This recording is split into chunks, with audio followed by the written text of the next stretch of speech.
The other issue is for MP in Machakos Town, I want to get with the parliament and investigate our laws. One law is I'm looking into overtaxation in our country, and if we do less taxation, we make sure that our people and our industries and our international investors come into our country and invest in industry. I want also to make sure that pay rate per person in our country. At the moment, we are paid very less, and our politicians get on with much payment. I want to make sure that our workforce is well paid in our country. The other issue, our Mheshimiwa here talk about lobbying. When you are a leader, your work is not what is written in the constitution, but you can go beyond anything which is going to benefit your people, so long as it's not going to contradict the constitution. Thank you. Kabla ujipigie debe, hujatuambia kiwango yako ya masomo imefikia wapi? Umekuwa ukifanya, umesema? Okay, I didn't hear that. But what are your achievements? Mheshimiwa Kibisi, Mheshimiwa wa Madhau. Up to now, when I was in first year, I started my movie production company, Benova Entertainment. When I was in second year, I worked with Ipsos Research Farm as a research assistant and supervisor, field supervisor. From there, when I was in third year, I joined Bank, where I worked as sales consultant for 2 years. From that, when I left the university, I employed myself in my movie production. Yeah. Na the achievements kwa watu zimefaidi aje watu wa Machakos? Last year, before I got into politics, I had a talent search and I promoted 5 artists that is spoken word, and I produced their work. I also got singers. I produced their work and got them job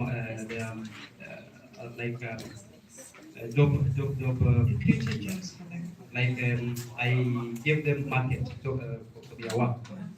From that, I've been giving youth jobs.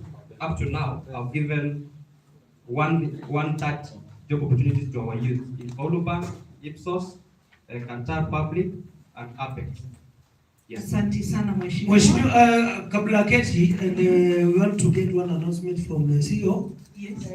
How many polling stations do we have in Machakos? 131. How many locations do we have in Machakos town?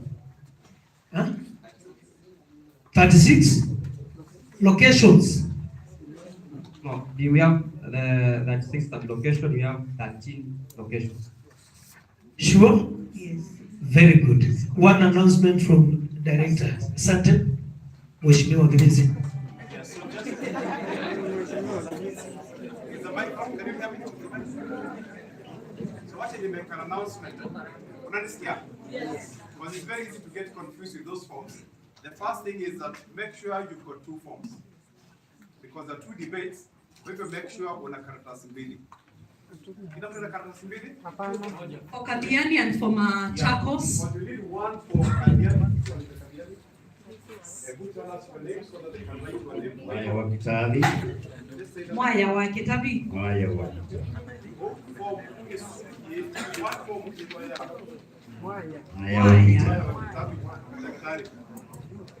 So one form, it's Mwaya wa Kitabi.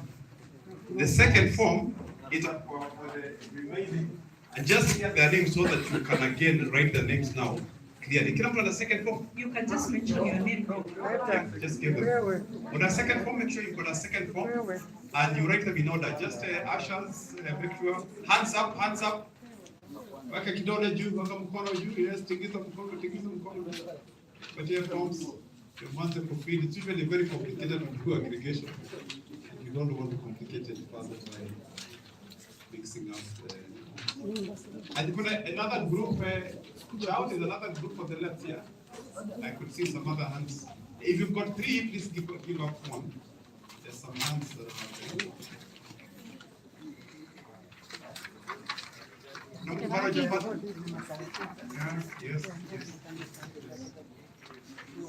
The left. weka mkono juu akuone. So that is the second form. Na hiyo utaanza kujaza majina in this order. Kuna mkono hapo, kuna mkono hapo.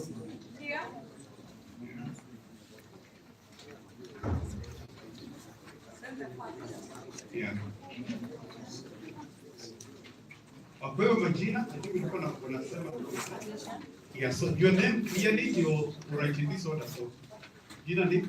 I'm Benson Mutinda Mwanza. Benson Mutinda. First name? Benson Mutinda ni wa Machakos. Let's come to Machakos again. Benjamin Mwenge Mnyao. Another Benjamin. Benjamin Mwenge. Job Nyumu Solomon. Job Nyumu Solomon. Kama kata Kiswahili. Job Nyumu. And then we have KATHIANI Mwaya wa Kitabi. Yes. Job, Benjamin and Benson. Sawa sawa. Tuko fiti. Are we set to go now? Tuendelee. Aya, sawa sawa, tumemsikia Benson amejieleza vizuri na who he is. Wacha tukuja KATHIANI Mwaya wa Kitabi. Mwaya ni wo. Anano ile wale ndone na William ndino ngona wewe mzee. Ayo. Sawa tende. Great. You named out in well begin. I'm a teacher. And there's what we call attention span. In the city for almost 2 hours. And if we all stand up and stretch ourselves, everyone, stand, stretch yourself.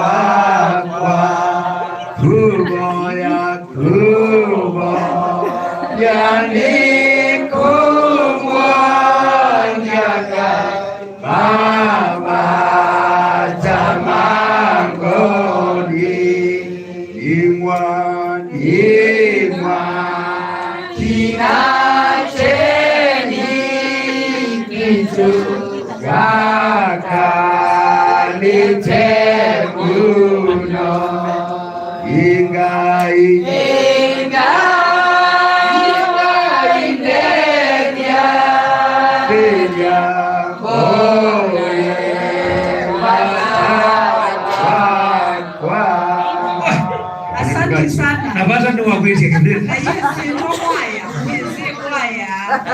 Sienda niitie. Mwaya ni kawaya ni mwaya. So who is Mwaya wa Kitabi? Great. I'm gonna begin by disappointing the CEO and all of you by making a disclaimer. I'm not here to give fire. Let me just say, I'm not here looking for a job. One job, J-O-B. One job, okay? I'm not here looking for a job.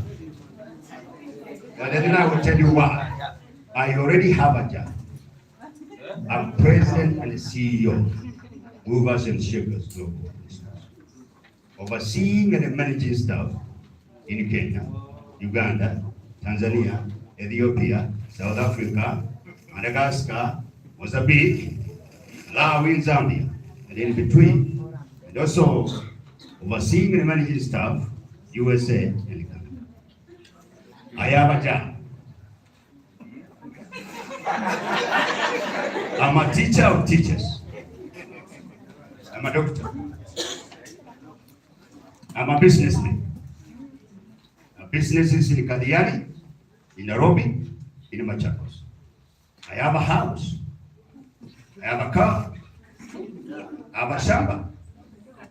Niko na mbuzi, na ng'ombe, na kuku. Unaambia nina sio.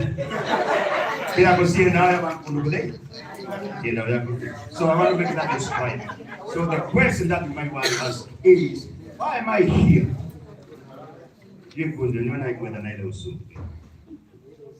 I'm here to do what we call politics as mission.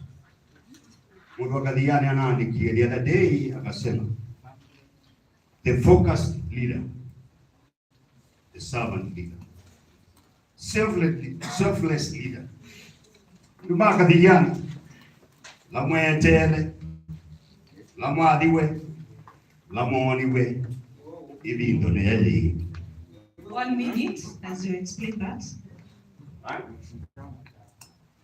So I'm coming as a servant leader. I'm coming to serve. Our politics is called politics as mission. Siasa kama huduma. Huduma ya kiongozi mtunzaji. Our slogan is very simple. Kosogona. Sogona is a Zulu word from South Africa. Ningwene, numbene, itwenene. I see you, you see me, we see each other. So I'm coming so that I can serve the people of KATHIANI. And for the moderators here, my disappointment was not delving into the elephant in the room called CDF. Because that is where the rubber meets the road for Waheshimiwas, especially the MPs. So I was expecting some questions on CDF. Mheshimiwa, let me interject. Tutakuja hapo, but we just want to know who are you? All right, I'm coming there. You have less than a minute. You Why have are already you taken telling? your time. You saying Family. that's not I didn't know. When I was invited, I couldn't escape you. No, but we have a way in which we are following. Yeah, I the understand procedure. that. But remember when I was invited. We are still giving you more time. This just is We are- KATHIANI from the Mwenge clan, born and raised in KATHIANI, went to Ndunguni Primary School, went to Tala High School. From there, I went to Ngozi Teachers College. I trained to become a teacher. I began my teaching career in Kidima Primary School as a UC, or what they used to call back then, useless teachers. And then I went to train to become a teacher. And I went to teach at Lupa Primary School, which is KATHIANI. Honorable member, your time is off. But last, before you sit, this is one of the guys, one of the aspiring candidates who seem to articulate points and the hot too. Kweli ama si kweli? Lakini mheshimiwa, you sound like a joker. Do you think hao watu watakupea hiyo nafasi? Because you sound, do you feel like yourself, you are a joker as a leader, as the MP of KATHIANI? If you get that? I've never been a joker, never will be, never have, never will be. I will tell you this. I've never ranked number 2, whether in class, whether in work, anywhere. And I will not rank number 2. You can see, I'm the only one in KATHIANI. So The only. even if you rank me number 1, I'll be the only one. Wapi makofi tafadhali mheshimiwa. Asante sana mheshimiwa. Mheshimiwa. The question to you. Haya Mwakitabi. Mzee usitaka kwa Mwenge. Eh? I'm not asking Yeah. for a job.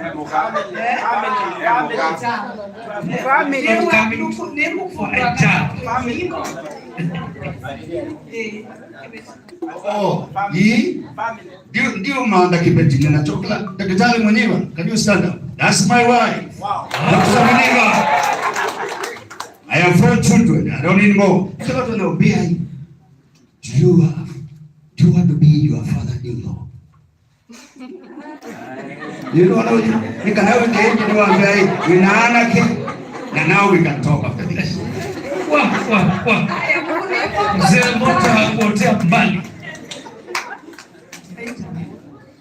Yes. Bwana Yesu asifiwe. Bwana Yesu asifiwe. It is okay. Iko sawa. Asante.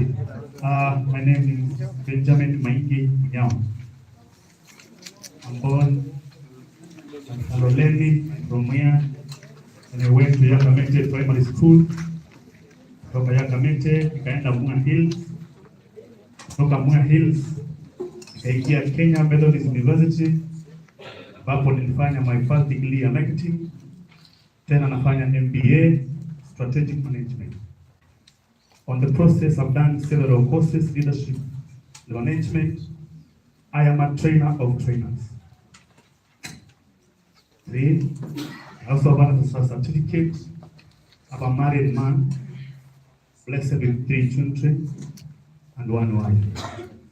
I'm a man of God, and I have fellowship in several churches, including AIC Yakamete, and AIC Zogimao, and AIC Tavoy. I live at Chanda, that is Moa Ward, that we have been for quite a period.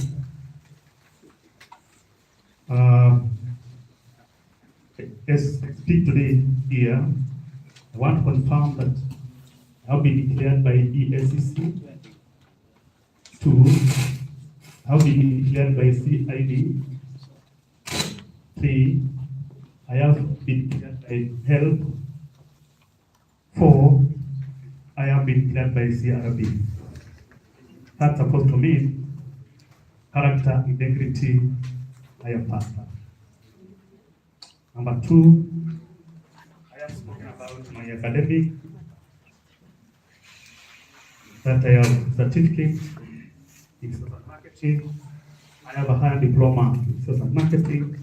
I have bachelor's degree in marketing. I am doing my master's degree in strategic management. Experience. I have been in private sector since 1997, and private sector, the performance indicators are targets and timelines. In that regard, I come with a lot of real experience with the public sector that is dispensed by creating clusters in all our 7 wards, in all our 13 locations, and in all our 36 sub-locations, and close to 90 village positioning in our constituency. Remember that leadership is about giving direction. Leadership is about giving plan. As I've said, I will set up clusters down from the village to ward level. Achievement. For the last 23 years, I rose from a very humble background. Today, I am a commercial director in one of the very big construction companies in Kenya. That's supposed to mean I've sat in those management meetings for the last 5 years, budgeting, strategizing, and allocating the resources to ensure the company goes forward. Amber Construction.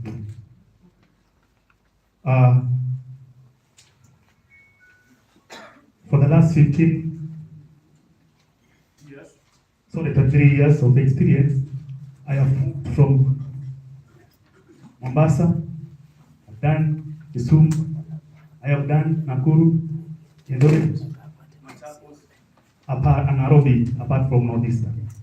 That's supposed to tell you that I have seen what other constituencies, what other areas are doing in comparison to our constituency. You can't rose from the level working as a junior staff to the manager if you have not achieved anything that propel you to that achievement. If you allow me, moderator, I just take 2 to 3 weeks to go through this because they are in my strategic plan. 1, the reason why education in Machakos has gone really down is because the voters, they have been poisoned by the bus and by the bursaries. Even the teachers as well, they have been poisoned by the issues of bus and bursaries. They forgot a core mandate to ensure that education goes up.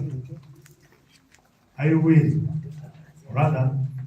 am planning to ensure that we do what is called issue-based project by giving the priorities to our project at today. MACHAKOS constituency talks about bursaries, but I don't know.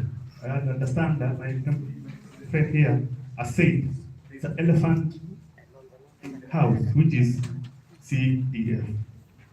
CDF, if you allow me, moderator, I go just through it in a very brief way. So, honorable members, you want to mean we need to abolish bursaries? Not that's what I want to explain. I want to say this. From the allocation of the budget of the city, there is 50% that goes to development. 2,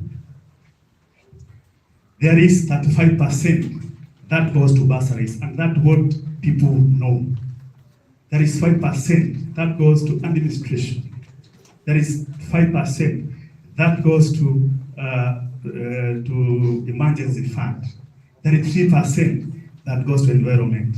Then there is 2% that goes to sports. But we know about that 5%. We don't know about the other percentage. But when we come to that, we shall.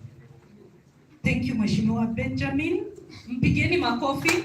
Mheshimiwa Blaki, Mheshimiwa Lamnyo, anangekuya tengekata. Karibu sana, tueleze wewe ni nani, kiwango yako ya masomo na kadhalika. Thank you very much. Good evening. Good evening again. My name is Job Yumu Solomon. I come from Mumbuni North. I went to Mumbuni Primary School and I went to Mumbuni High School for my studies, and then I went to Daystar University. I did a degree in accounting. I was lucky to join Strathmore University for CASNEV. I did CPAK. I tarmacked in Nairobi. I didn't get a job. It was tough in Nairobi. I became a gospel rapper. I funded myself to go to Dubai without knowing anyone. I took a flight, went to Dubai, started hunting for a job.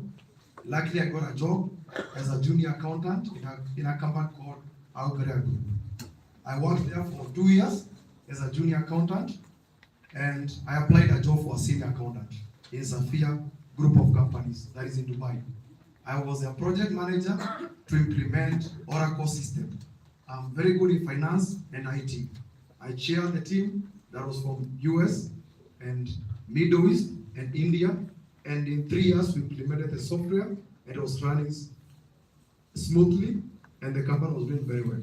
After that, I decided to look for a challenge and I applied for a job for finance manager, and I got a good job in BSF Chemical Company, which is the biggest chemical company in the world, in Dubai. In 2011, I worked there till 2 years ago when I quit my job to do full-time business and politics. And the reason I quit my job is because I saw an opportunity to serve my country. I saw the skills that I have and the talent that I have and the experience that I have. And when I was in Dubai, I did my degree in Algeria University, Strategic Management. I had the opportunity to work in Europe, in Germany, UK, when I was working in BSF, because BSF is a German company. I saw they grow their companies. I saw they grow their economy.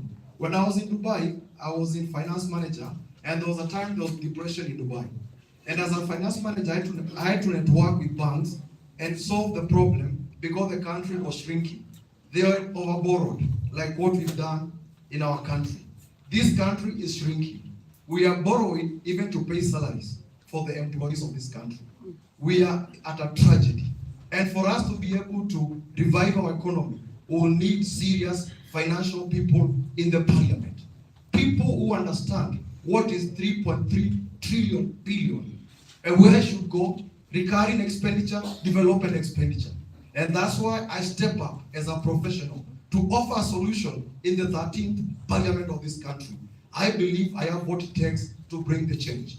I mean, management of CDF is a small job, it's clerical job. Anyone given 137 million to allocate bursaries, they can search who has this and allocate the bursaries. there is a major job in the parliament, because this country needs people who understand finance, taxation, economy, and they have the expertise, knowledge to provide this in the parliament.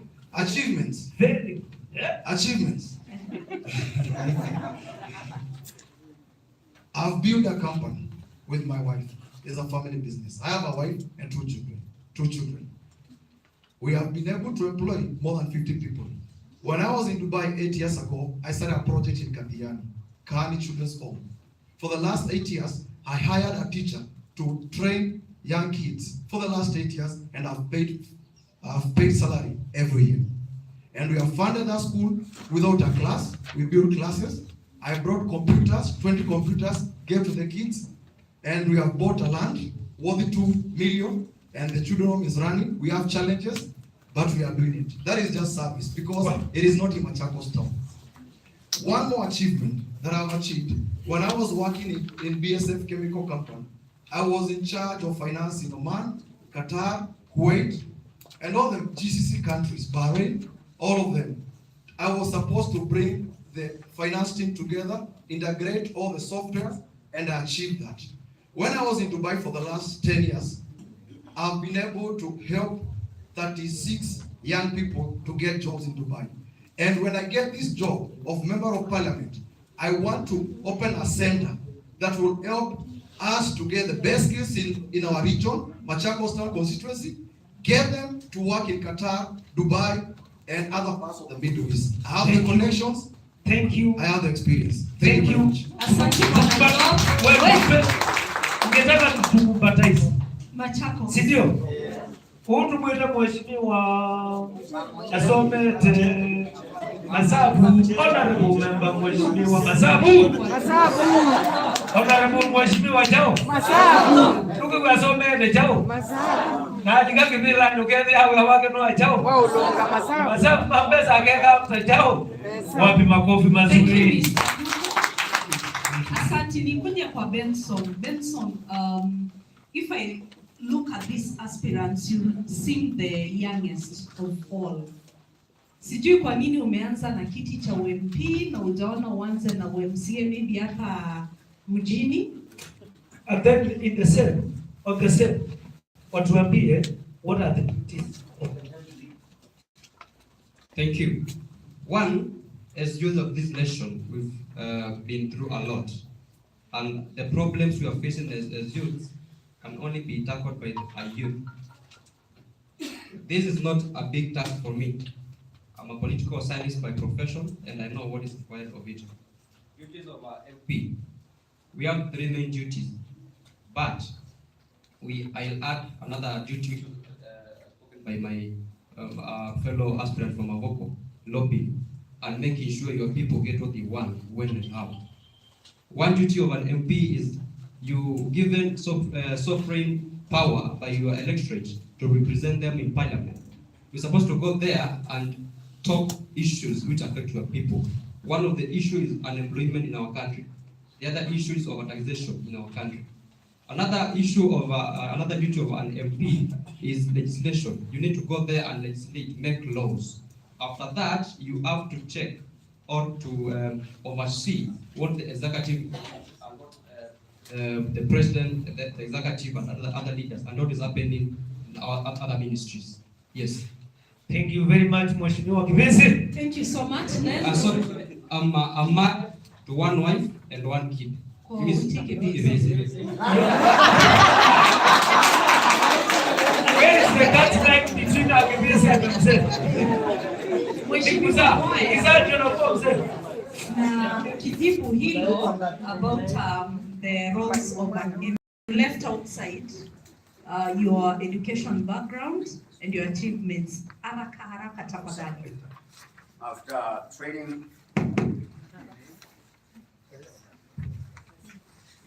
training, as a P1 teacher from a Mwenge College, teaching Lumba Primary School, I was blessed enough to get a scholarship to go to the US. I got a master's in education, master's of art in teaching, specializing in school and education, and special education. I also have a bachelor's in theology. Then after my second master's, I went and got a master's in theology from Calvin Theological Center. Then after that, I moved to South Africa, back in the Kaburu days, apartheid days, towards the end of when the apartheid was coming to an end. And I got a PhD in educational administration and leadership. Then after that, I went back and began to teach and work in the USA. I taught, being a dean of academics. I've taught high school, special education. Then I worked with the government of the United States of America, United States Department of Labor, in the education sector called Job Corps, where they train vocational skills. So I became the director of Job Corps, and I became the director of education and training. Then I was also certified as an assessor on vocational skills within the Department of Labor in the USA. In between, I planted a church, the African church. In between, I began a business, Safari Food Market. In between, I began real estate. Then from there, I now shifted to Africa. I became the director of Bible League Africa, based in Nairobi. After 10 years, I changed for another 5 years, worked with Christian Reform World Missions as the director for Africa, overseeing Africa, managing close to $1 billion Kenya shilling budget with staff members all over across Africa. And the qualifications goes on and on and on and on. Mheshimiwa amesema is a professional as an educationist. Yaani yeye ni kazi yake ni anasomesha, anasonga mbele. Yeye bado ni pastor. I'm a pastor of pastors. I train pastors not to preach. Akafungua kanisa Kitui. Hapana. South Africa. South Africa.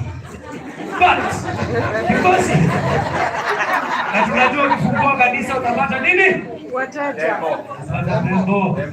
Mheshimiwa, and you are a very good specialist in education. Hakuna kitu moja uliona ukuletea watu wa Kathiani, at least wajue hii, hata kama utakuwa MP, watakuwa na kumbuka wakati ulikuwa mwalimu. In short, Mwenge anauliza, ukifanya hizi mambo zote, nini uliletea watu wa Kathiani? Umefanya nini Kathiani? You are county secretary. County secretary. You know what's her name? Grace Munguti, MACHAKOS. Took her from Kathiani, brought to the USA. She got a bachelor's degree. She got a master's. Now she has a PhD. She's a county secretary. That's an achievement. Kathiani. Ana sister yako. No, she's not my sister. No. She's not my sister. Kathiani, the school that I went, don't go to primary school. What's the connection? With what? Anauliza. Oh, she asked me what I brought to the people of Kathiani. But that is just one simple person. Lakini huyo anauliza, wife wako pale, yeye kwako, who now? the county secretary. Oh, she's from Kathiani, not Adalati. But why her? Oh, I'm got you giving others. The others, not just her. I'm just giving you one. Is it your own achievement? My own achievement by bringing her, sponsoring her to come to the USA, putting her to my house, and getting her admitted to schools. Na msiulizie sana manake bibi yako hapa hakulalamika. Right?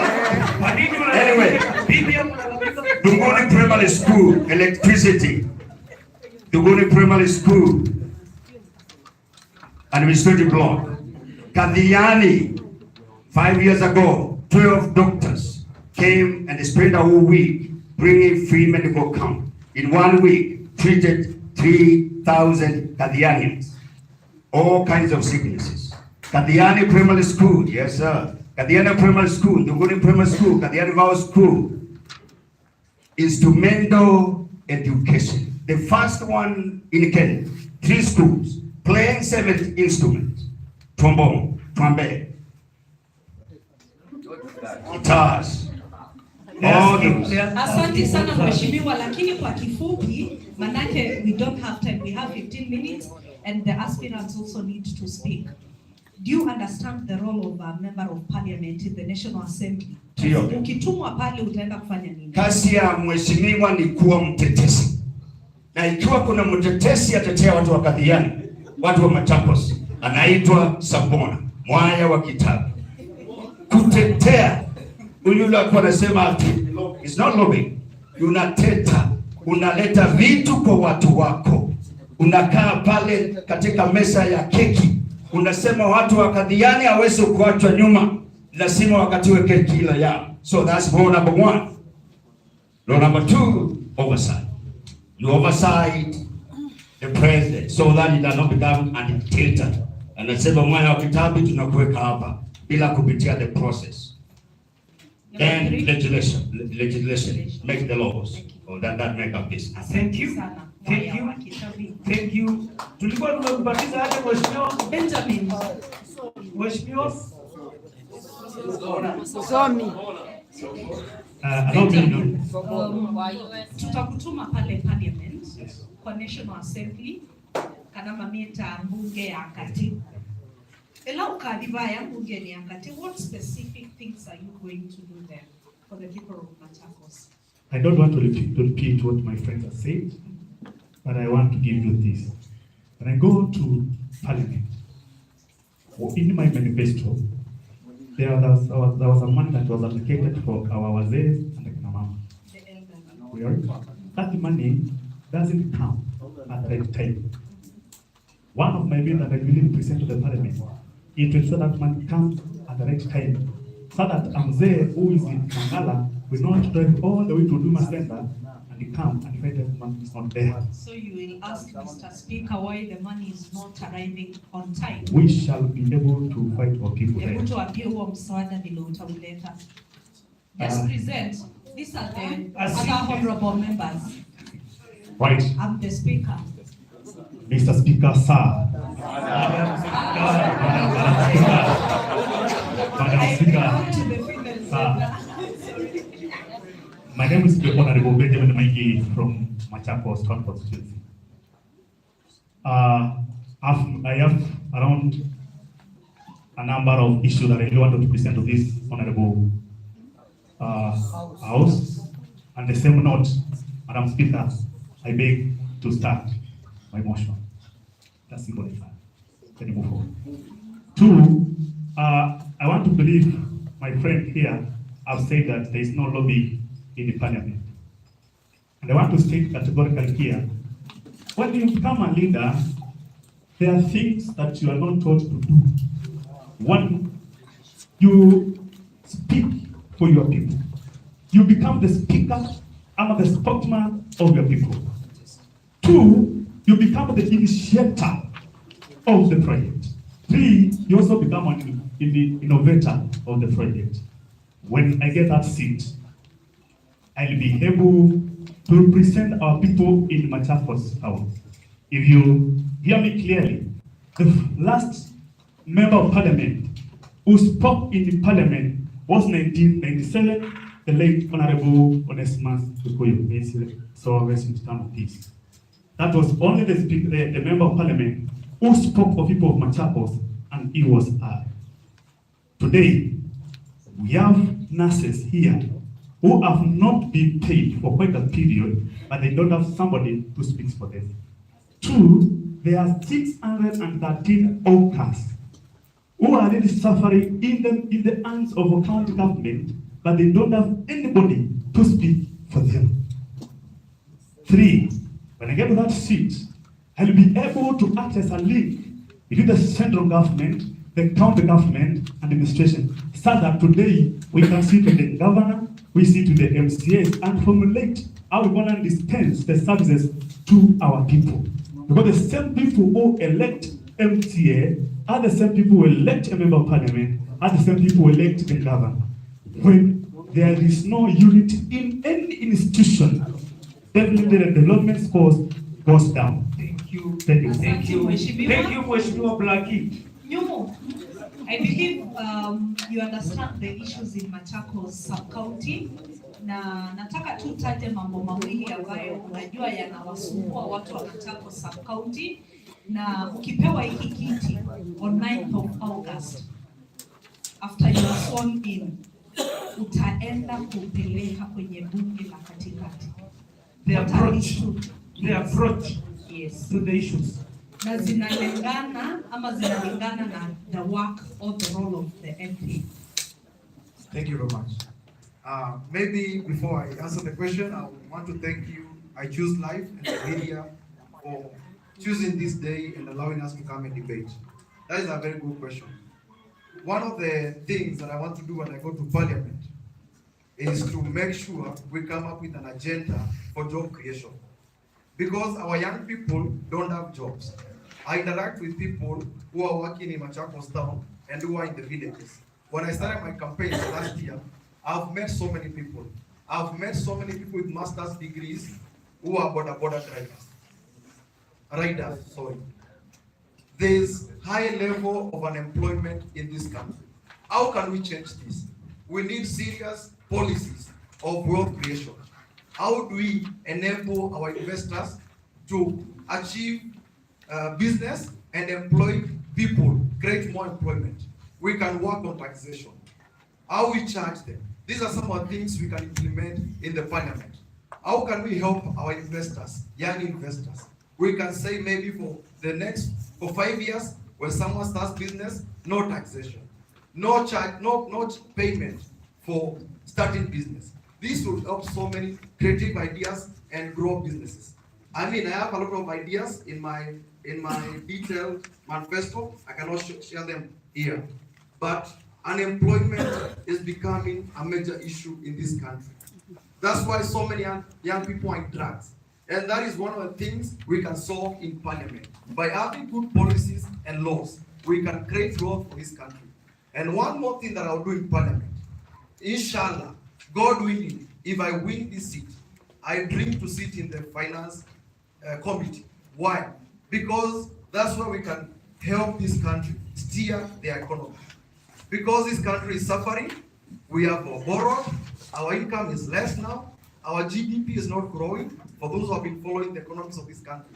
So there's a lot that we can do. Work with the central government, work with the investors, help the country in restructuring the loans.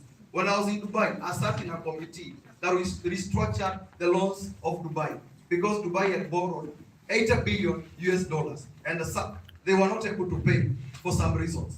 And we help the government, working with private sector. We need to bring private sector on the board and work together as a country, because this country needs to grow economically.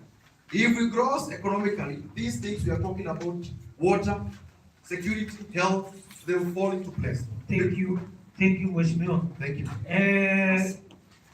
Nataka tufanye hivi Terry, because we have those people who are not with us. Thank you, Mheshimiwa Nyugu. Can we go online tujue ni kina nani tuko na wao hapa? Tuko na watu wa Machakos hapa.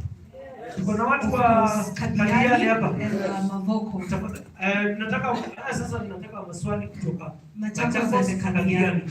As we go through online, kuna kijana chipukizi pale nyuma, mzee hapo. Kina mama leo mkuji mbele. You think there's a lady there or? Na tuko na senator bado anatarajiwa within us. Ako wapi? Wawili. Tuwape nafasi wasalimiane. So Mwenge, na leo nena ni ambatwaiza kama. Aya, Facebook tuko I Choose Life Africa. Wacha kuja hapa ndio kamera nase. Kwenye mtandao I Choose Life Africa, Wairimu wa Nyahoro. I think this is a ACC wa Kibani. Yes. Wairimu wa Nyahoro, thank you so much for following us. Anasema this is a good opportunity to vet our leaders. Kudos to I Choose Life Africa. Honorable Mutua, we are happy our people slowly are understanding the goal of this exercise, where they interrogate the kind of leaders they want. Honorable Francis Kemeundonda, Ekoliae, where are the incumbents? Yani, wenye wamekalia kiti saa hii wako wapi? Hapa tuko na Kathiani, hatujaona Honorable Boy. Hapa tuko na Machakos Town, hatujaona Victor Munyaka. Even though explain akasema ako Portugal, now hope ange postpone your safari because niliona akiwa airport. Anyway, anauliza why are they not attending ama they are not invited? For your information, Honorable Francis Kimeundunda, we invited them early in advance. Ukweli si kweli? We invited them and we have also invited all gubernatorial candidates kwa next week. Kwa hivyo asipotokea CDP jina ya I Choose Life Africa hawakufanya nini? Hawakunialika. Kwa hivyo mnaambiwa they have a lot of questions for them. Na ukiona penye moshi pana nini? Kwa hivyo maybe wameogopa moto. Ian Mutesia, the incumbents of these constituencies are not here. How are we really expected to put them into task? Unless these aspirants don't know the meaning of the word lobby, then they don't know their functions. They have just textbook definitions. Sijui anamaanisha je Ian. Samuel Nzioki. Asia, there is one of the aspirants who is a joker and is wasting much time. Let him sit. I don't know which one is that. Kenya Kimutu akiwe impressive. Tunaona waheshimiwa, tunawasikiza vizuri. Thank you so much. Continue sending your questions, your comments. Pale kwa I Choose Life Africa. Joseph Musioki, good deliberations. Kudos kwa waheshimiwa wote hapo, plus the brilliant young minds we can see here. Haya, tukuje hapa sasa. Au mmenote hizo tukiwapea the last 1 minute? Not that. Haya. Kwa mnasietwani cha alustad zaidi ndio kimugunga. Jambe nienda ukadhi ya Mwenge Mwenge. Kia kwa live na ndiamo na Facebook. Ja igwa mundu fearless kwa utete akamba hata Mwenge Mwenge. You are far beyond those MPs.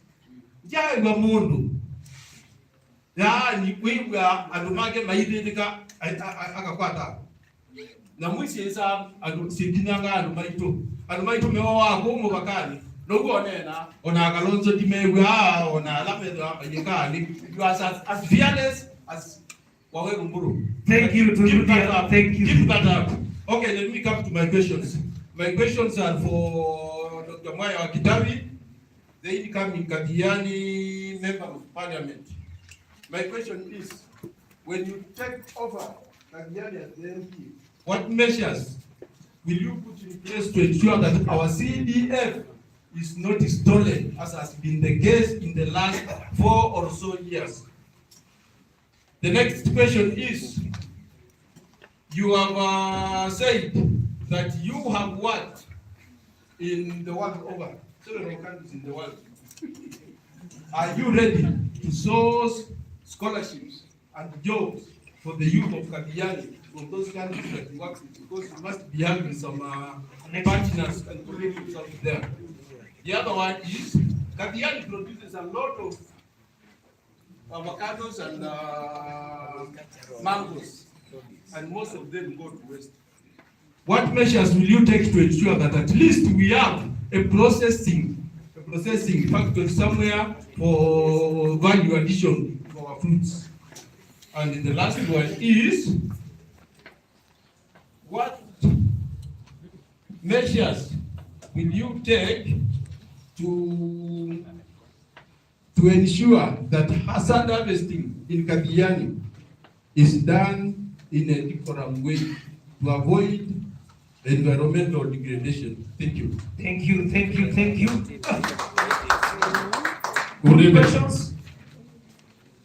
Majina yangu naitwa David Mwanzile na ningetaka swali yangu inaenda kwa Jeno waheshimiwa. Nimesikia mmeongea vitu mzuri sana, lakini kuna jambo moja sijasikia mkiongea. Hii Kenya yetu tumepoteza a lot of resources. Na nitawaambia tumepoteza namna gani. Unapata mheshimiwa amekuja anaanza project. Na anapoanza ile project within 5 years unapata ile project haijaisha. na anatoka. Kuna kuja mwingine anaanzisha project yake ambaye ile ya kwanza ilitumia a lot of money na inalala hivyo. Huyo mwingine anaingia naye kwa sababu anataka asemekani yeye alianzisha, naye anaanzisha yake.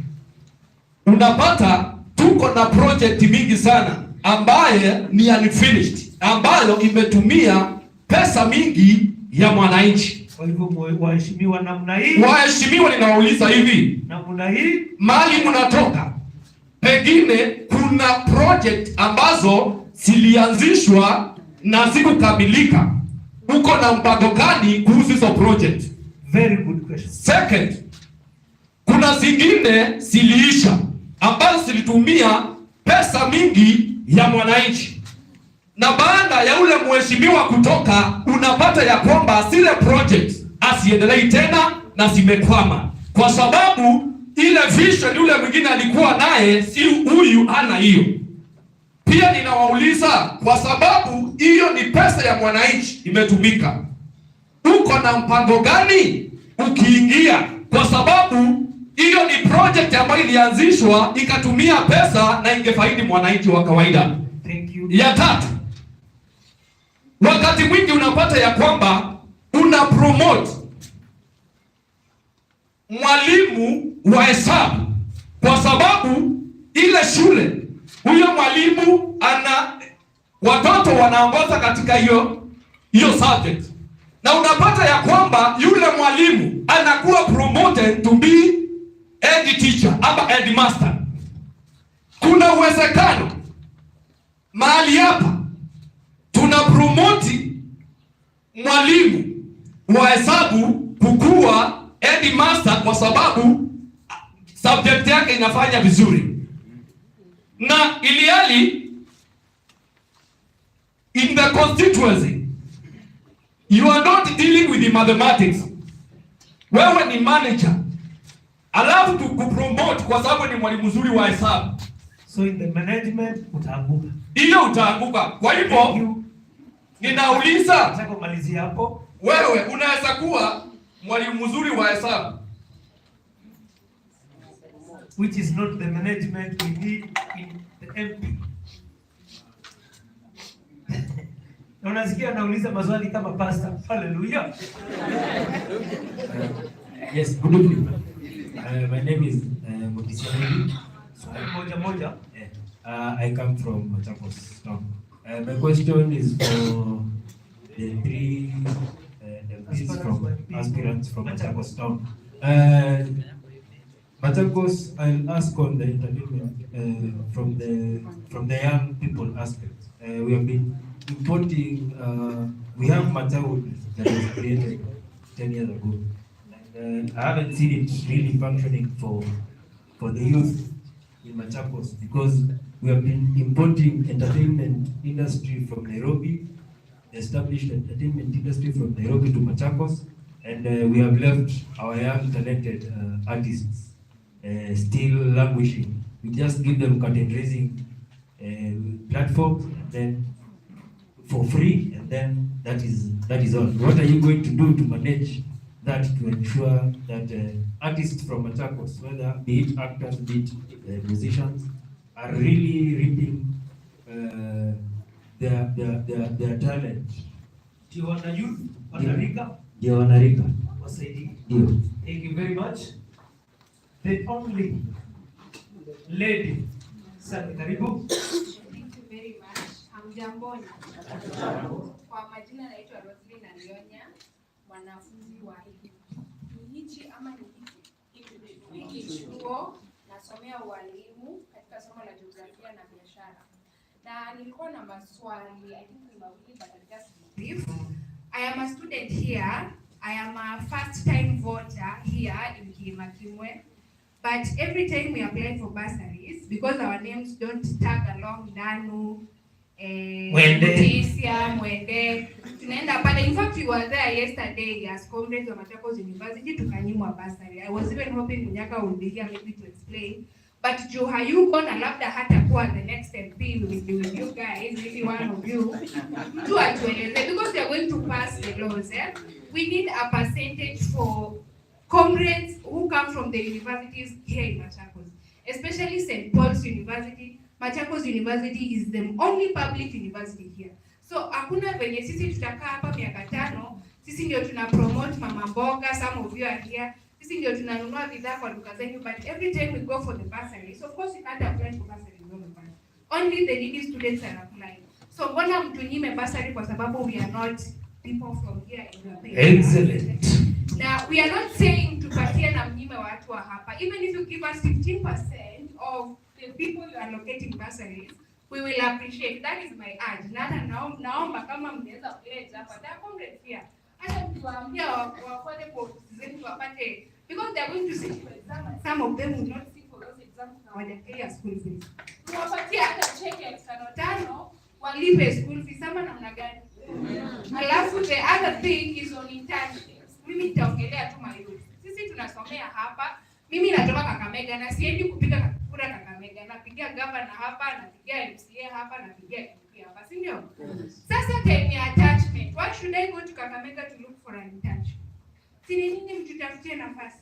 And we are going to pass these laws. If you can create a conducive environment for some of us, we nurture this county to the next level. Usikie nimekaa hapa, nimesomea hapa na ile masomo nimepata imesaidia hii county. Ni hayo tu, asante. Thank you so much. Nimesikia the CDF is the biggest elephant in the room. Machakos University sijaiona mtu akikuja hata kujenga tu hata kama ni hostel. Our hostels are very old. Tangu ile time ya they are very old. So even if hata kama itakuwa your first project, it will take 2 years or so. Kama mnaweza kuja hata ijenga even one modern hostel, we will appreciate. And I want to mention here, he once attended our inter-schools football tournament. Me, I'll just appreciate him. Bigi debe, lakini na appreciate because at least amekuja before he even started campaigning. So we appreciate. Na tunaomba any one of you who will come back. This is the only public university. Kwa hivyo wewe ni kura yake. Owichi tamani. Malo.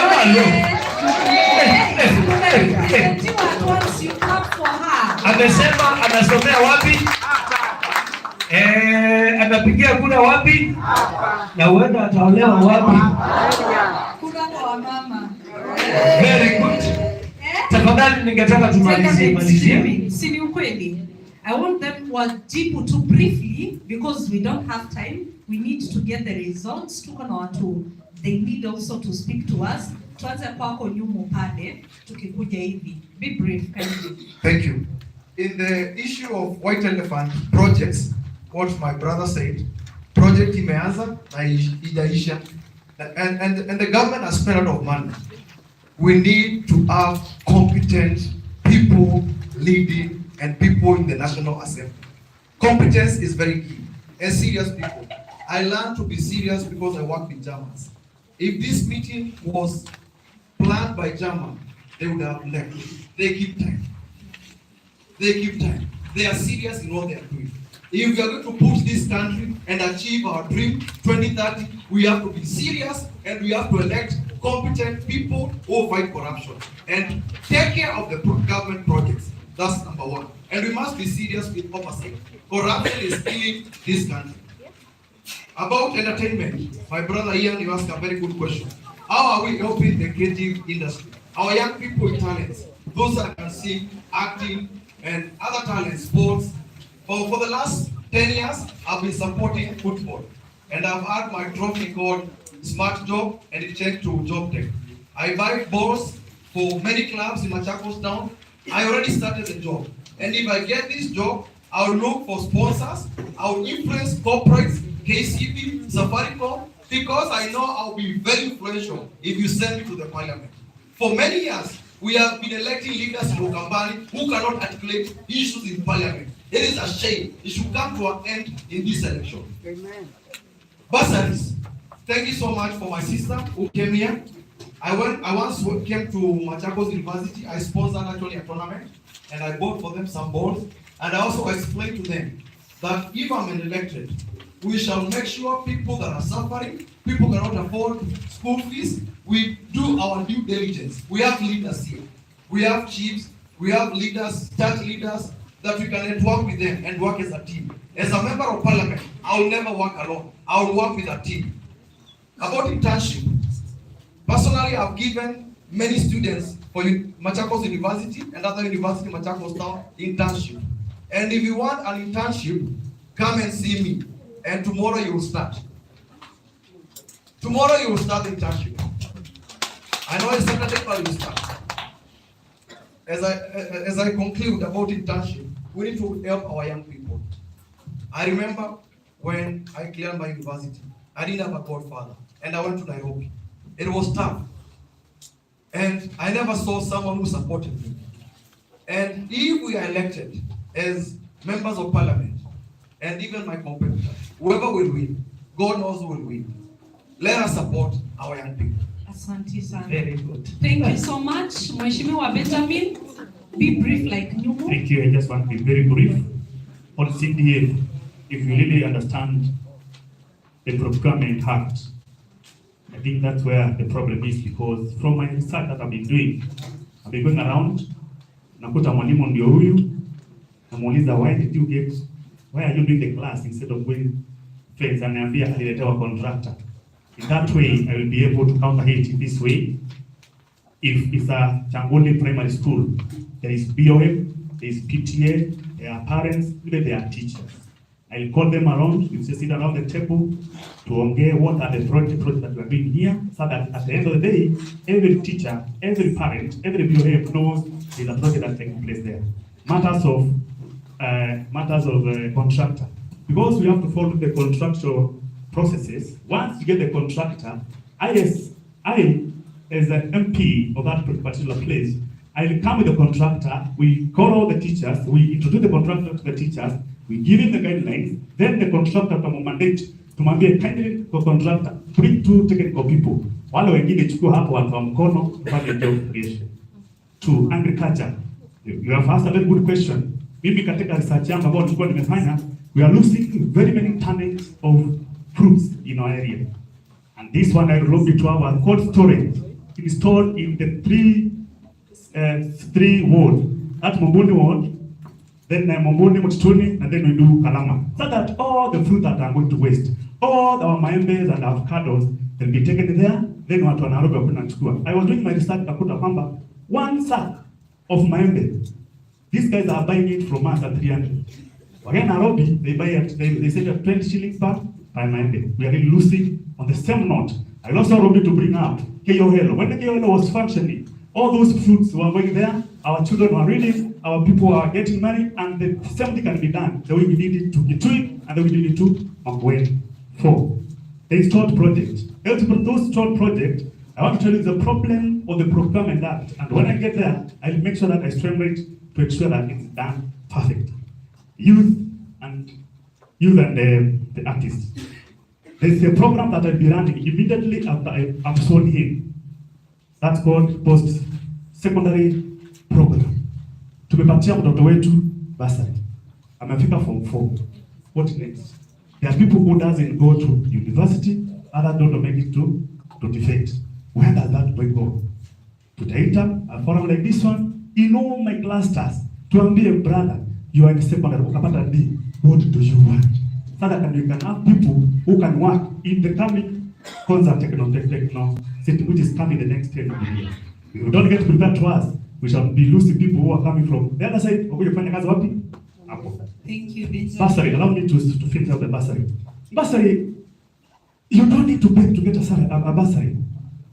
When I make up the clusters from the village level, we'll be able to identify which child needs bursary. It's a criminal offense for a parent to get a bursary akiwa kona payslip. A bursary is supposed to be given to the very needy children who will be identified by the people, the clusters of the people that I do from village level. About internship. Internship, as I've said, when you are elected, you become a speaker, a spokesman, a lobby, initiator. All these people who are looking for internship, that's just a small job that need to be done, we get them to do the work. And because when you do that, and empowered youth is a dangerous person in our economy. Asante Benjamin. Na tufanye hivi tafadhali. Mwaya wa Kitabi. Tunaendelea na kumaliza, kwa hivyo wenye hawajamalizia kujaza hizo forms, tafadhali tunataka sasa zichukuliwe as we wind up. Tafadhali make sure umejaza, zinachukuliwa sasa. Mwaya, we know Vision you are 2027. That's what we have to get. The Vision 2027 begins with identifying the projects that were begun but unfinished, that were finished but never used. Already in our database, my computer, I have all the projects in KATHIANI that were started, never got finished, that were finished, never got used, and how much they cost.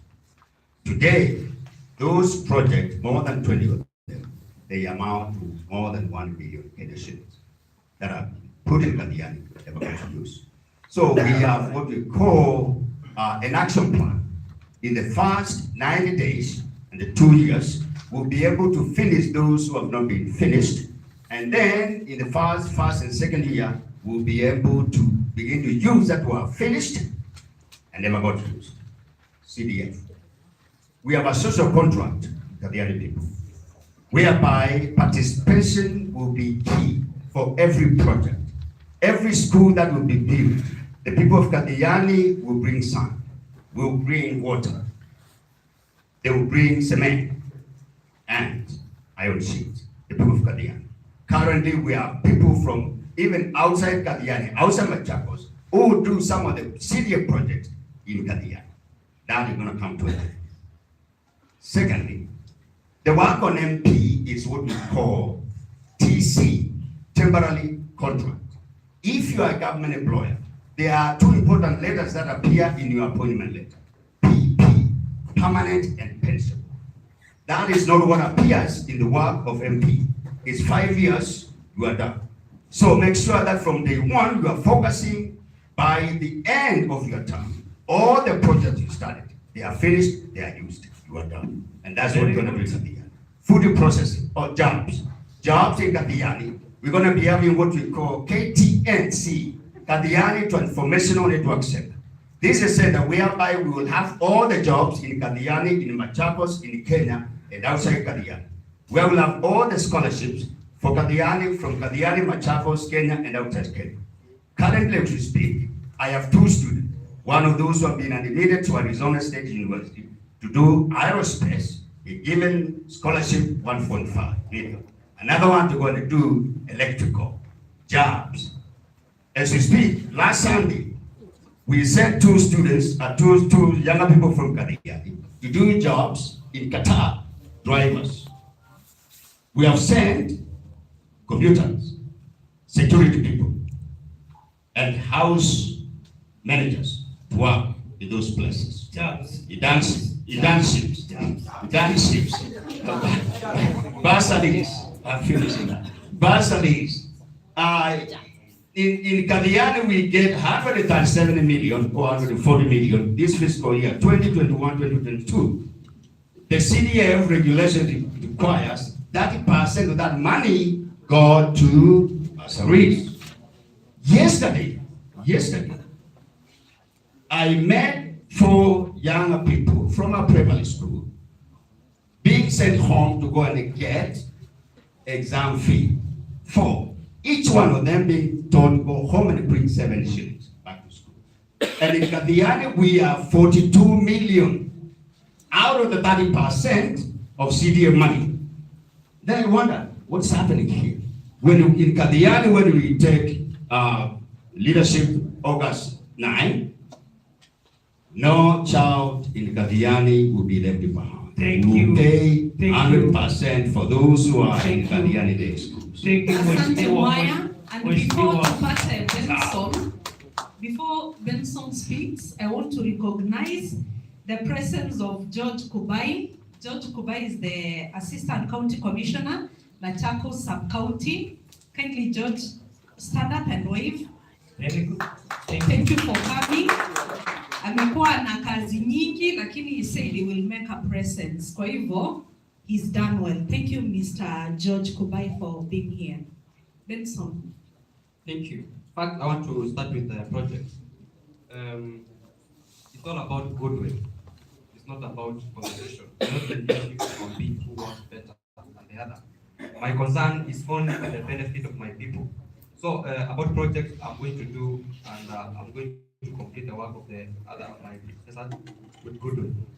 The other thing is about talent. I say I'm a talented guy, and in my manifesto I talked about having talent fund in my channel as your MP. I'm going to be having an event here each June of each year.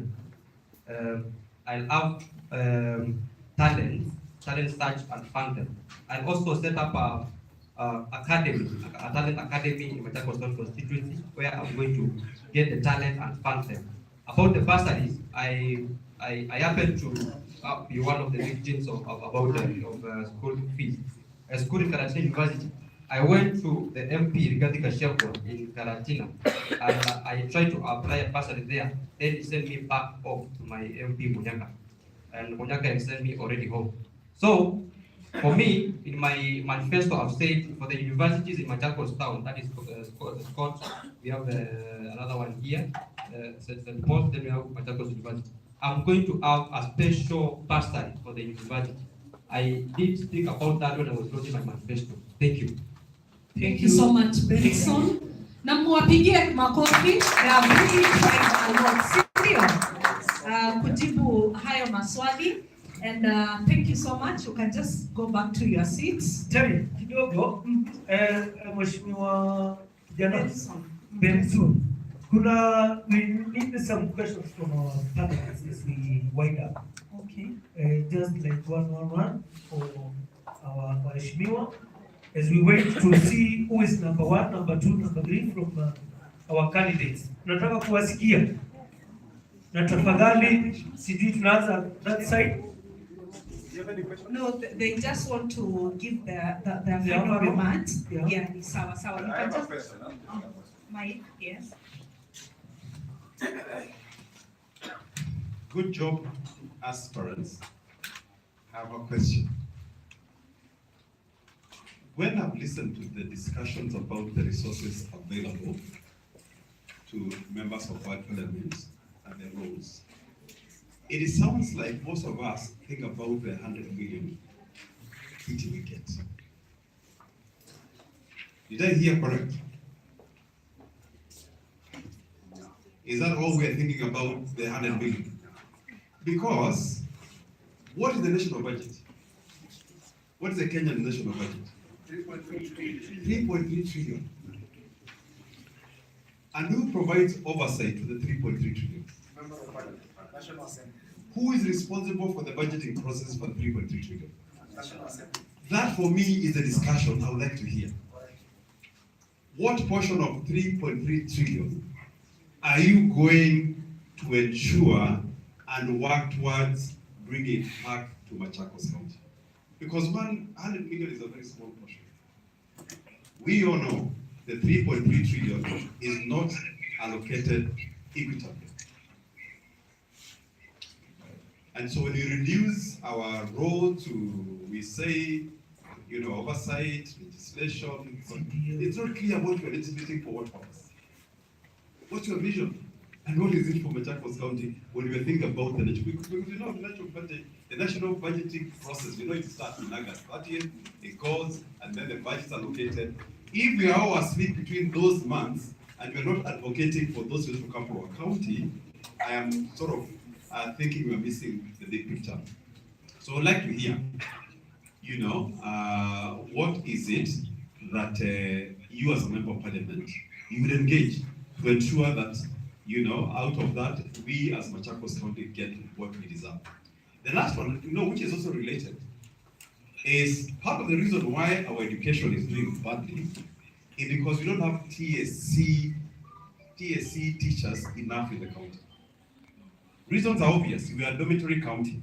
So a lot of teachers who basically want to be transferred to Nairobi and they're already full, they get are located in Machakos County, but they live in Rongai and those other places.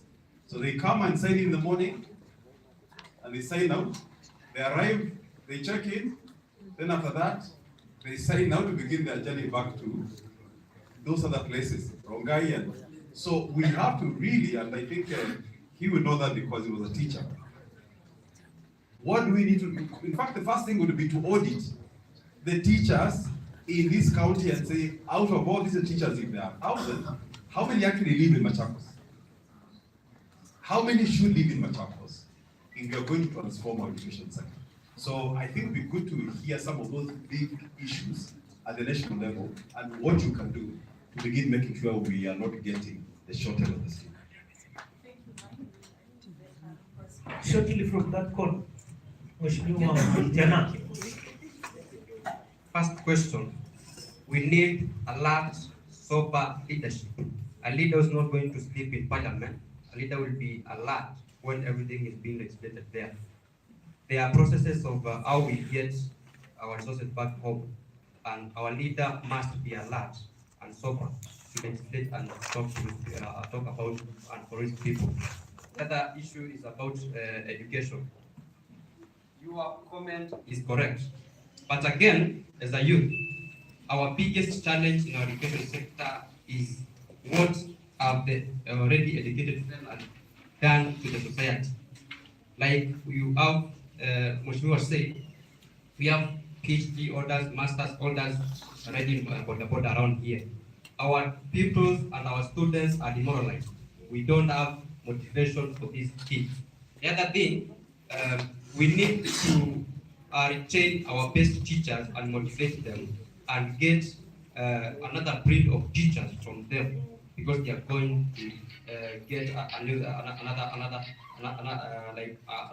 like-minded teachers like them. Yeah. Asante Benson. Thank you. Mwaya. Budgeting. Budgeting is a process. It steps, it phases. And I think the budgeting process, it determines or it includes how many people do you have in your sub-county? What we call 1 shilling for every penny. So the person, me, I have to be able to know how many people am I representing in my sub-county, so that when I sit and I review that budget, I can raise and allow. Because if you are not a fighter in the parliament, then your people end up being shortchanged. So you have to be aware and alert and get to know what is this, what is in this budget for the people of KATHIANI. Before I even say I vote yes, I should be able to know, not just somebody to tell you okay, KATHIANI. Education. The challenge with education is not, we don't have students who are bright. We do have students who are bright. The problem sometimes is that our students take degrees that there's no market for them when they leave. And if you look at some universities, they have already phased out some of the program and degrees programs that are there that are not marketable. For example, I used to oversee these programs, and we used to have what we call community market committee, so that when we are teaching these students, we are asking the business people out there, what kind of employee would you want to have? What kind of skills? If you look at what we offer in this institution of mine, what would you advise that we get rid of? It may sound fancy, it may have a lot of students, but when that student comes out, they may not be able to get a job. So it becomes meaning. Finally, not enough teachers. Of course, we don't have enough teachers, but there are a lot of trained teachers out there. Only that the TSC Ministry of Education is not able to absorb them. But from where I see it, within the CDA budget, there are many retired teachers whom I can use. And in the KATHIANI Vision 2027, I have what we call Retired Teachers Association to be formed. I will be using any retired teacher in my sub-county to come and teach Monday, Wednesday, and Friday, and go back to that CDM budget money for education, and be able to pay them at least 5K a month, because these teachers were good in English, they were good in math, they were good in science, but they are just sitting over there. If I could give them a little incentive, they can come and teach, and they will. Thank you. Thank you so much. Benjamin? Thank you. Allow me to correct my Mheshimiwa that what is set for bursary for development is for development, not for salaries. Thank you. I want to begin with saying we need to know where does the budget process. It starts from the Senate, then go to Parliament. If the Senator of Machakos and the MP of Machakos and the governor, they are not on the same note, we will not be able to raise the current 12 billion to 16 billion. If you allow me to refer back, in the 2013, we had a Senator Modama, allow me just to mention his name, when he was fighting in the Senate for Machakos people to get more allocation. If we had only 3 or 4 members from Machakos County fighting for the same in the Parliament, today Machakos could be getting 16 to 17 billion per year. In that regard, I will be able to bring on board the senator, the governor, tumwambie tunaenda kutafuta mali. We just need your backup. Tukifika pale, tafadhali kuja tusaidiana, because together we work together. Together we unite, divided we fall. TSC. I'm happy to announce that, although it's also my docket, that now they are doing an office block in Machakos, whereby we shall have a bit expanded management of TSC. I, as a member of parliament, I'll be able to work hand in hand.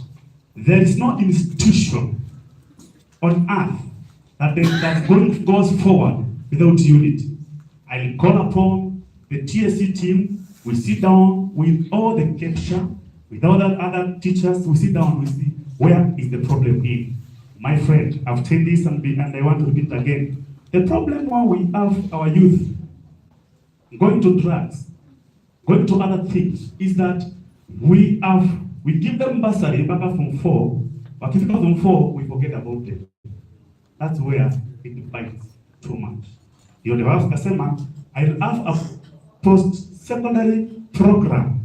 When the majama wametoka pale from 4, they were not able to go to secondary, to university, to colleges. We ask them, what is that you want to do in life? Mungu abariki sana. Nyumu, karibu sana Job. Thank you very much. 85% of the national revenue is controlled by the National Assembly. National Assembly is the most serious house in this country that can change our country. And Mike, that is a very good question. Budget is a process. And who are making the budget? It is a parliament. Who are approving the budget? It is a parliament. If we have people who have experience in things of budgeting, and I'm one of them, we can have a good budget, we can influence things that can change our constituencies in Machakos. And particularly, I represent the people of Machakos Town constituency. We can influence roads from the parliament, we can influence water in the parliament, but we have to explain. You have to be in the committee. That's why we should send competent people to the parliament. TSC, we need to come up with a program and work with the stakeholders. I'm a professional. I don't know anything. If I tell you so much I know about education, I'll be lying to you. But if I'm elected, I'll sit with all the stakeholders of education. KUPPET, NAT, leaders in the community, BOG, ed teachers. We hold so many meetings during campaign time. We call ed teachers, we call the clergy during campaigns. But after campaigns, we all run away and we work alone. That is the Washimiwa. If we have to achieve success, we have to work as a team. We have to work with IQ's We have to work with NGOs and all the leaders that are in Machakos. Sit together, come up with the best ideas. It is very wrong to assume just because you're a member of parliament, you know everything. You don't know everything. You have to be educated by the people and work with them. If you elect me, I'll also invite, I choose life to work with me. God bless you. Thank you, makofi mazuri, makofi mazuri. And I think wamejibu maswali yako, Engineer Mike. Kindly you can have a seat. And sorry? Tutambue nimeambiwa hapa kuna aspirants wa Senate. Tuko na wao. Kisimama tu mahali huko, Mheshimiwa Maureen Mwenge. Tutakutana naye kwa debate yake. Debate yake iko. But that is wonderful. At least to come and see. Time is not on our side. Lakini we appreciate you. Asante sana. You guys are doing a good job. MPs, aspirants. As for the MPs, aspirants, I believe that whatever you're promising your people, deliver. Because sisi senators, sisi ndio majamulika mwizi. We'll be looking how you're using the funds to empower the community and the county. So our debate will be on the 27th. Yes, you know. Asante, karibu sana. Tutahopa utahepa. Thank you so much. John Mackenzie, kindly come. The vetting committee, we need your remarks. Kindly.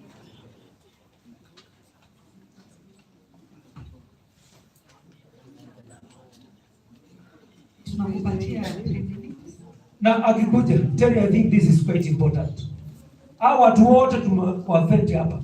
Kama wajui budget, watajua ni nini tunataka. Number 2, huyu ni Mr. Mackenzie.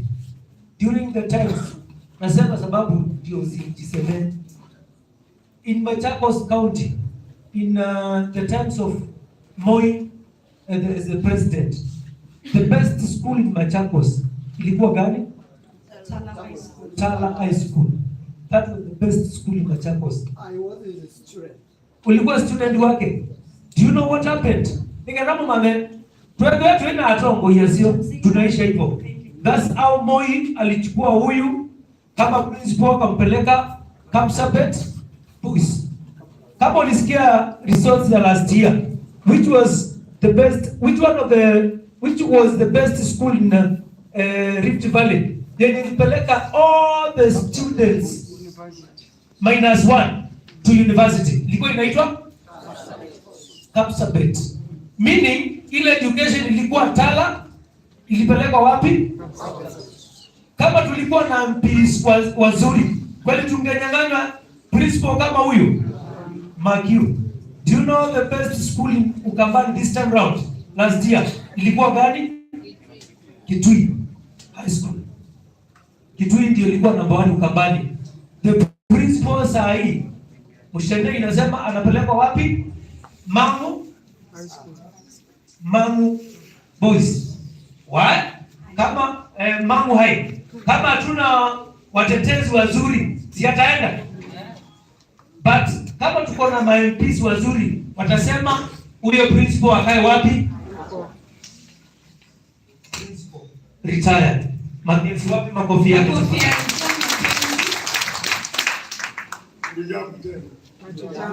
Mine is very brief. I'm very impressed with this program. In the first place, I want to thank the aspirants. In this time, we are very qualified aspirants. I want to wish them all the best. There is something I have asked, and I want to thank Mike for this program. I want to thank Choose Life for introducing this program at an advanced stage. I know we started it long time ago, and the Machakos County was before. But I want to say this, there are very many things, aspirants, that happen in our constituencies that are never acted upon. I think Mwenge, as just said, I was lifted to Kapsabet for no reason. Because Tala High School had done very well. And they thought campus do not matter. Nandis matter. I'm sorry, I'm not a tribalist because I've worked out in many schools out there. But I want to say that our people should complain. Our people should rise up to be counted. To say, if he has done well, let him be promoted, internalized, and not anywhere else. I think that's one of the aspirants has said. Secondly, I want to tell you what has happened in Machakos County since we left. By the way, when I left here in 1987, when I went to Kapsabet, 87, 88, we used to take the highest number of students to universities. The highest number of students per district used to come from Machakos district. But later, we are at the bottom. Our students never do well. In fact, we have very few students. Let me tell you the secret. We have very few students who join our universities, do medicine and engineering from this county. Manake leadership has become too weak. Leadership are involved with their projects, their own projects, not even the county projects. But I want to say one thing about performance, which Mike has talked about. Most of the teachers who teach in our schools, because you know Machakos County is very near Nairobi. Most of our teachers operate from Nairobi. They arrive in our schools at 9 a.m. And by 3 p.m. they are leaving back to Nairobi. They leave our students learning and knowledge. So that is one of the major causes of poor performance in our schools. I'm not a politician, though I can lead. But I want to say most of you. Yesterday we were meeting the members of the board. We were inaugurating boards in Machakos County. That's one of the things we are telling you. Let the board of management watch out from now their schools are being bad. In fact, if you look at the schools that have been doing well, the principals have been transferred outside Machakos County. And they have brought in newcomers who have no interest in the people of Machakos. Mungu awabariki sana.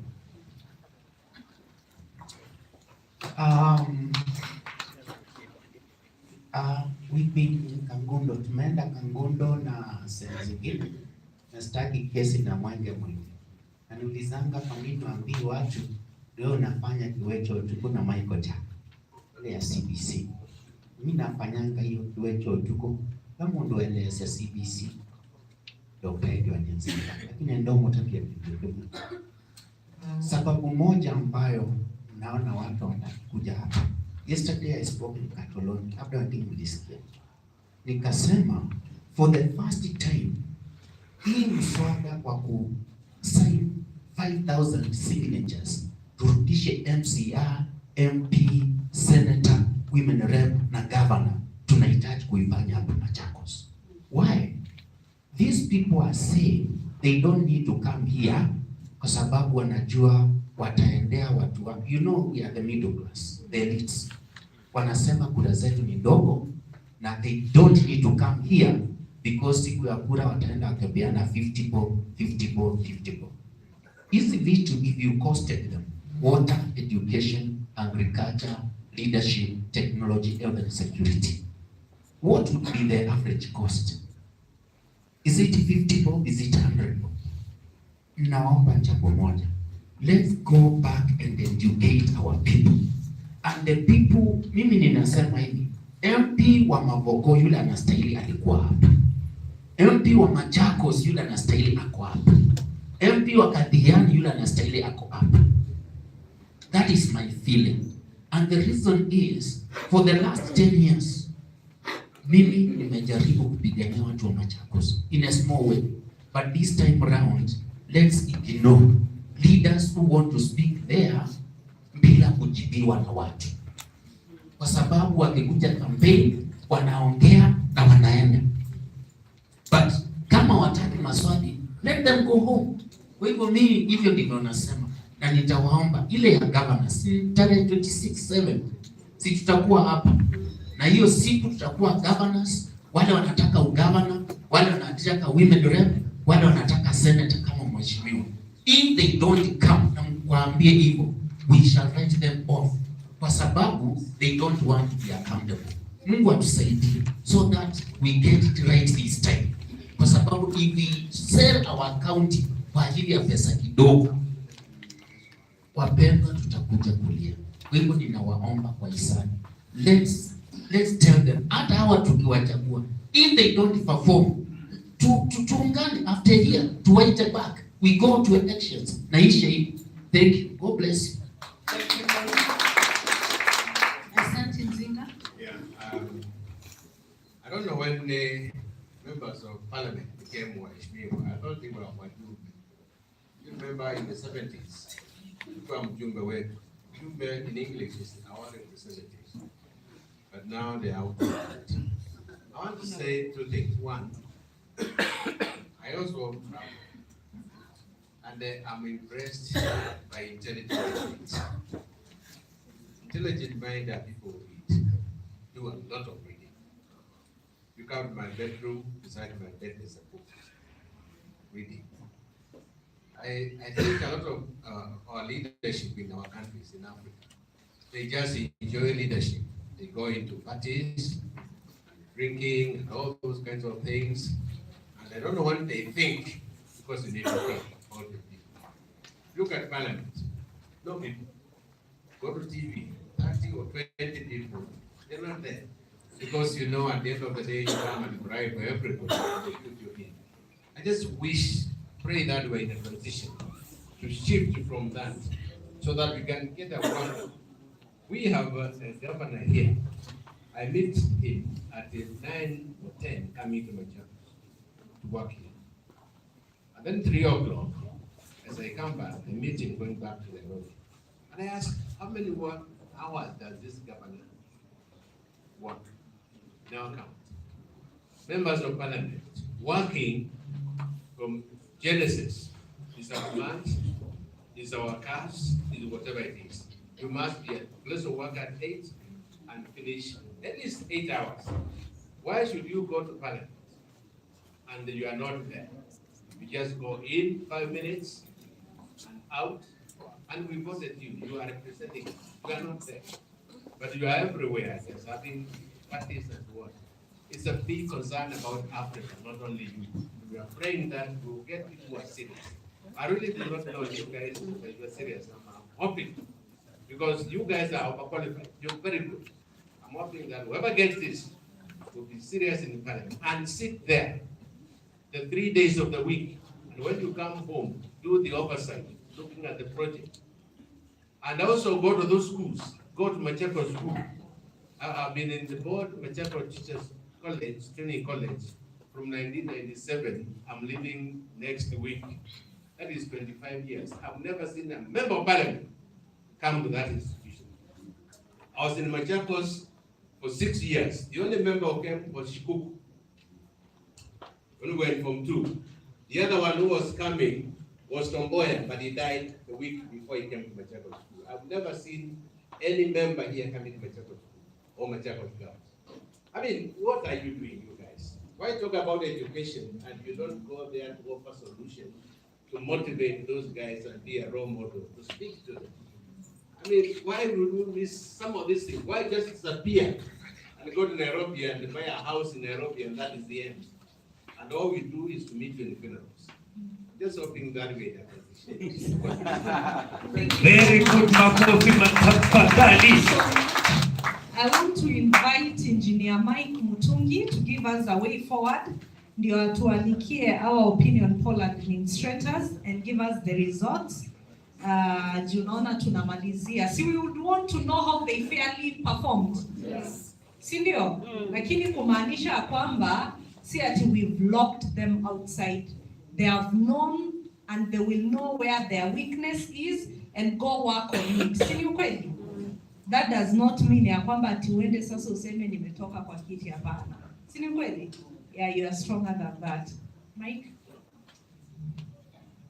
I don't know whether is this other mic? It's hard to tell which mic is working. Oh, mine is on. Oh, okay, it's been a long day. Because it's mrefu ya. but it's worthwhile kama tunatafuta watu wa kutufanyia kazi. It's worthwhile investment. Ni kweli ama sio kweli? Leo ni leo, msema kesho ni leo ni leo, msema kesho ni. So I want to say 3 things, and then after that we'll announce the results. Number 1, peke nduku masaku kita wako tune. Mwakiwa? Have you ever had something called kutune? What is kutune? Kuna kwa shamba? Kisheri. What is kutune? Mio kuna ngambesa. Yene tune. Ni anetune. Na yue hapa ndio kwa pastors, bishops. Let's kwa tune na just a bit about this kutune, right? Yue ni chao kitune twese. Ndakame. Ndakame. Ati ni chao? Ndakame. Na yue mundu ikwe ni kutune bia. Either aiminya Utakuua.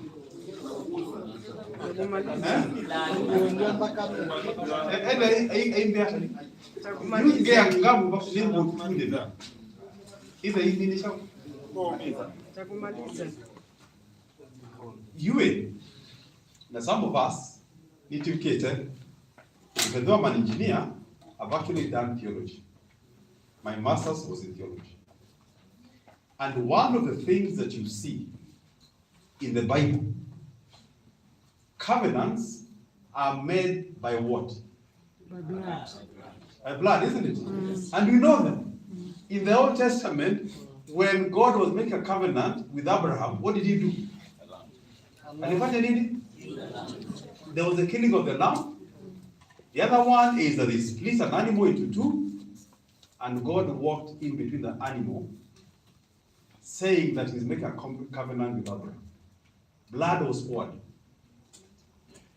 When the children of Israel were living in Israel, and God was rescuing them to take them to Canaan, what did he do?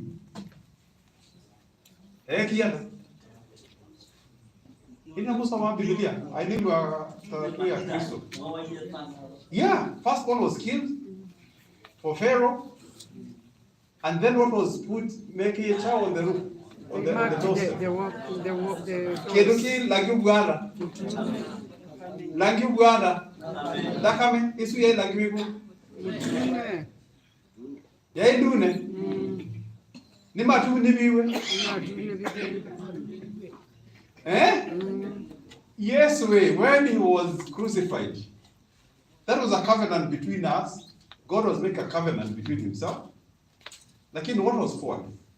Blood. All covenants are about the pouring of blood, of which is red. And where you should not take that, you should not joke with it. And you think it ends there. Does it end there? No. It's just the beginning.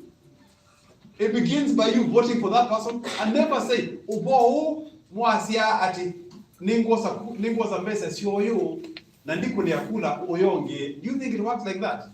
No, it doesn't. Turn to your neighbor and say, "That is absolute crap." Tell him.